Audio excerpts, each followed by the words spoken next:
Claude, vous êtes connu comme étant le chancelier du diocèse, mais vous êtes aussi un enfant du quartier de la Ville-Haute à Bar-le-Duc.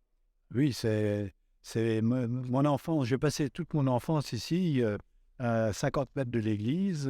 Mes parents habitaient 54 rue des Ducs, qui joint d'ailleurs la rue du Paradis. Vous savez, il y a la rue du Paradis tout près. Et donc, c'est l'église de cœur, oui, effectivement. Voilà. Et du coup, vous avez beaucoup de souvenirs ici. Ben, j'ai beaucoup de souvenirs parce que très jeune, évidemment, j'étais enfant de chœur. Je venais servir la messe, et notamment en semaine. Et c'était à 7 heures du matin qu'il fallait se lever et venir servir. Et j'ai été enfant de chœur pendant de longues années. Je me souviens d'ailleurs que à cette époque-là, j'étais élève à l'école du château, et puis ensuite à Saint-Louis, mais à l'école du château, les maîtres autorisaient la sortie des enfants de chœur pour servir les obsèques, par exemple. Aujourd'hui, ça ne se fait plus, ça. Ouais.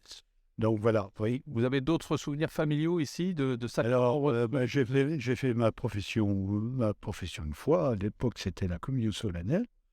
Mes parents, les obsèques de mes parents sont déroulées ici. J'ai une fille qui tenait absolument à se marier ici, donc j'ai beaucoup de souvenirs affectifs. Beaucoup de souvenirs. Oui. Et je crois qu'il y a un souvenir que vous avez complètement intériorisé, c'est le souvenir de la prière à Notre-Dame-du-Guet. Oui, que je connais par cœur. Et que je crois vous récitez régulièrement. Ça fait partie de vous. Ouais. Notre-Dame-du-Guet, la prière de Notre-Dame-du-Guet, oui, je la récite régulièrement. Et voilà. Oui. Très bien. Notre-Dame-du-Guet, elle est connue pourquoi, à votre avis? Quels sont ses attributs? Ben, Pourquoi est-ce qu'on l'a pris? on l'a pris pour la paix, déjà. Et c'est elle qui a sauvé, à une certaine époque, au XVe siècle, la ville et ses habitants. Hein. C'est pourquoi d'ailleurs on appelle Notre-Dame-du-Guet, parce elle a réveillé les sentinelles. D'ailleurs, elle se trouvait à Porto-aux-Bois, c'est pas très loin d'ici. C'est à proximité de ce qu'on appelle le château de Salm.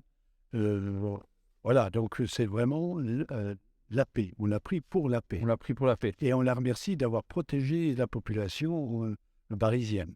Et elle a protégé aussi la population parisienne à l'occasion de la Première Guerre mondiale. Ah, oui, je pense qu'elle a été une protectrice, effectivement, pendant cette guerre.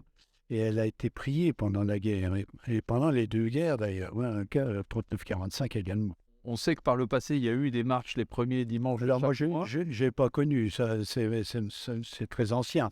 Mais effectivement, les gens disaient, on monte voir la Vierge. Et il y avait des processions régulières. La fête d'ailleurs de Notre-Dame-du-Guet était le 20 ou le 21 novembre de chaque année, présidée les dernières années, je me souviens encore, par Monseigneur Aymon, qui est une figure parisienne. Mais c'était une fête magnifique. Et donc une fête qui se concrétisait par une grande messe, c'est ça? Et alors, il y avait une messe solennelle le matin et les vêpres solennelles l'après-midi, oui. Oui. Très bien. Monseigneur Raymond, donc une personne qui était attachée à Marie en Meuse. Marie en Meuse, il a écrit un livre sur les vierges couronnées, les 5 vierges meusiennes du diocèse. Oui. Très bien. Eh bien, merci Claude pour cette présentation. Et merci de me donner l'occasion de parler de Notre-Dame-du-Guet. À bientôt.